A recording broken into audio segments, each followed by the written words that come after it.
Hi comrades, this is NSSR advocate, high court of AP and trial courts. మిత్రులారా, మనకి criminal కేసెస్లో మరొక ముఖ్యమైన సెక్షన్, మనకు బాగా ఉపయోగపడే సెక్షన్ ఏంటంటే 311 సిఆర్పిసి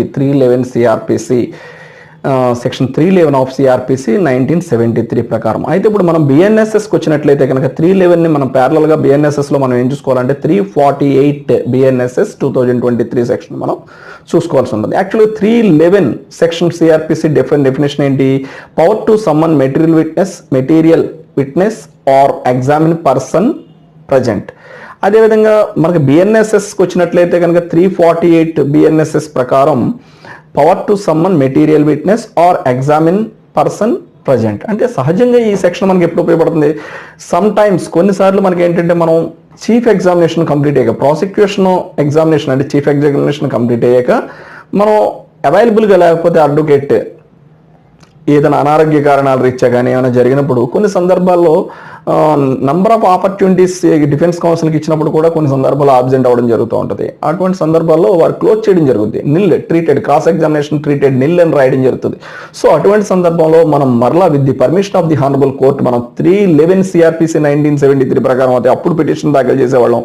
ఇప్పుడు ది బిఎన్ఎస్ఎస్ 2023 ప్రకారం సెక్షన్ 348 బిఎన్ఎస్ఎస్ 2023 ప్రకారం విట్నెస్ని రీకాల్ చేయడానికి కానీ, మెటీరియల్ విట్నెస్ని రీకాల్ చేయడానికి కానీ, విట్నెస్ని ఎగ్జామిన్ చేయడానికి కానీ,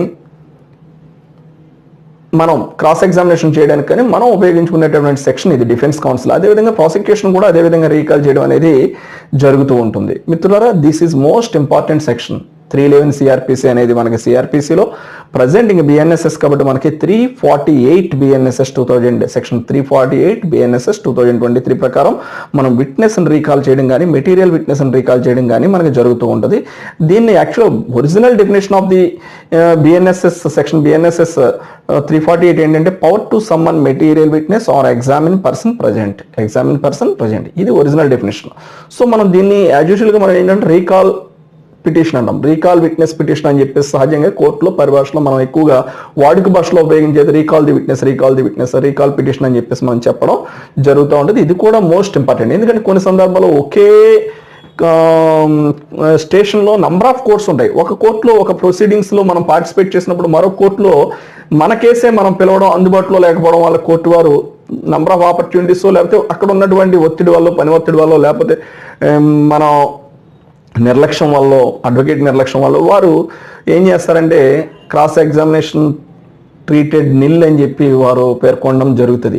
సో ఆ డిపోజిషన్లో అప్పుడు మనం అది క్రాస్ ఎగ్జామినేషన్ అనేది ఎక్యూజ్డ్ రైట్ కాబట్టి మనం ఏం చేస్తామంటే అప్పుడు రీకాల్ ది విట్నెస్ అని చెప్పి రీకాల్ చేయడానికి ఆ విట్నెస్ని మళ్ళీ రీకాల్ చేసుకుంటాం మనం with the permission of the honourable court. Some times court వారు దాని మీద కొన్ని కాస్ట్లు కూడా ఇంపోజ్ చేయడం జరుగుతుంది. ముఖ్యంగా ఇక్కడ రీకాల్ ది విట్నెస్ అన్నదానికి, మెటీరియల్ విట్నెస్ అన్నదానికి మనం సిఆర్పిసిలో 311 సిఆర్పిసి సెక్షన్ యూజ్ చేస్తే 311 సెక్షన్ సిఆర్పిసిలో యూజ్ చేస్తే the BNSS 2023 section 348 of BNSS 2023 section మనం ఆపరేట్ చేయాల్సి ఉంటుంది. If you have any problem please contact 9855 909559.